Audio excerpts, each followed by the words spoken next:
Assalamualaikum warahmatullahi wabarakatuh.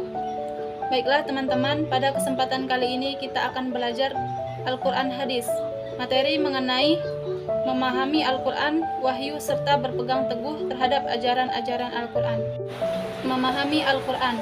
Definisi Al-Quran menurut para ulama dibagi menjadi dua, yaitu secara bahasa atau etimologi dan istilah atau terminologi. Para ulama berbeda pendapat dalam memahami Al-Quran secara bahasa atau etimologi. Perbedaan tersebut berkaitan dengan asal-usul pembentukan kata Al-Quran.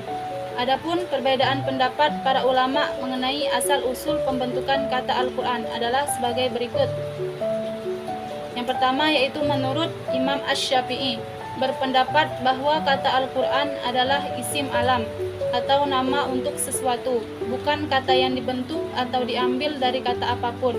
Allah Subhanahu wa Ta'ala telah memberikan nama spesial bagi kitab yang diturunkan kepada Nabi Muhammad SAW dengan nama Al-Quran, sebagaimana Allah Subhanahu wa Ta'ala memberikan nama Zabur terhadap kitab yang diturunkan kepada Nabi Daud alaihissalam, nama Taurat terhadap kitab yang diturunkan kepada Nabi Musa alaihissalam, dan nama Injil untuk kitab yang diturunkan kepada Nabi Isa alaihissalam.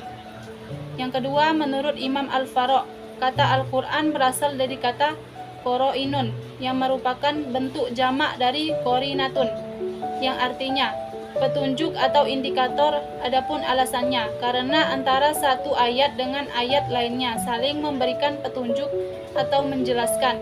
Yang ketiga yaitu menurut Imam Al-Lihyani, kata Al-Quran dalam bahasa Arab berasal dari kata kerja atau fi'il, yaitu qoro'ah yaqro'u yang artinya bacaan. Yang keempat menurut Imam Al-Sya'ari, berpendapat bahwa kata Al-Quran merupakan mushtaq atau terbentuk dari kata karona yang artinya menggabungkan.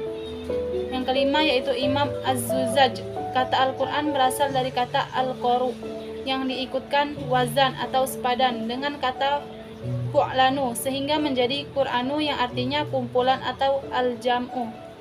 Dari kelima pendapat tersebut, definisi Imam Al-Lihyani adalah pendapat yang paling tepat, yang mengatakan bahwa Al-Quran berasal dari kata qoro'ah yang artinya bacaan. Oleh karena itu, pendapat Imam Al-Lihyani yang paling dikenal dan paling sering dijadikan rujukan. Kemudian definisi Al-Quran menurut para ulama dari segi terminologi atau istilah. Yang pertama yaitu menurut Syekh Muhammad Abdul Azim Az-Zarqani, berpendapat bahwa Al-Quran adalah kitab yang menjadi mukjizat yang diturunkan kepada Nabi Muhammad SAW, tertulis dalam mushaf, disampaikan serta mutawatir, yang membacanya merupakan ibadah.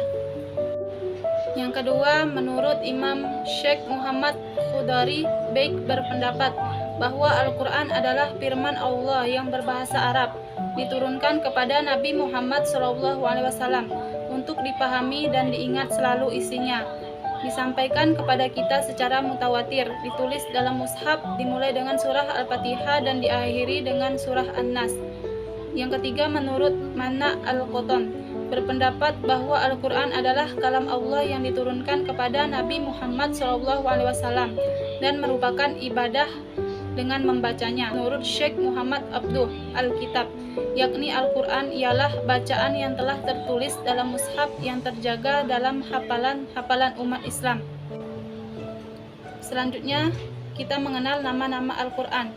Selain dinamakan Al-Quran, wahyu Allah Subhanahu wa Ta'ala yang diturunkan kepada Nabi Muhammad SAW tersebut memiliki nama-nama yang mulia. Misalnya Al-Kitab artinya kitab, Al-Furqan artinya pembeda dan yang batil, At-Tanzil artinya yang diturunkan, Al-Mu'izah artinya nasihat, Az-Zikri artinya peringatan, Ar-Ruh artinya ruh, Al-Mutahhara artinya yang disucikan, Asy-Syifa artinya penyembuh, Al-Huda artinya yang memberi petunjuk, Al-Hikmah artinya kebijaksanaan, terakhir Al-Hukm artinya keputusan.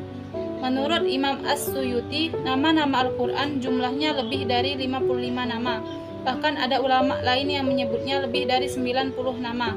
Namun terdapat beberapa nama Al-Quran yang banyak dikenal di kalangan umat Islam, yaitu Al-Quran, Al-Kitab, Al-Furqan, Az-Zikr, At-Tanzil.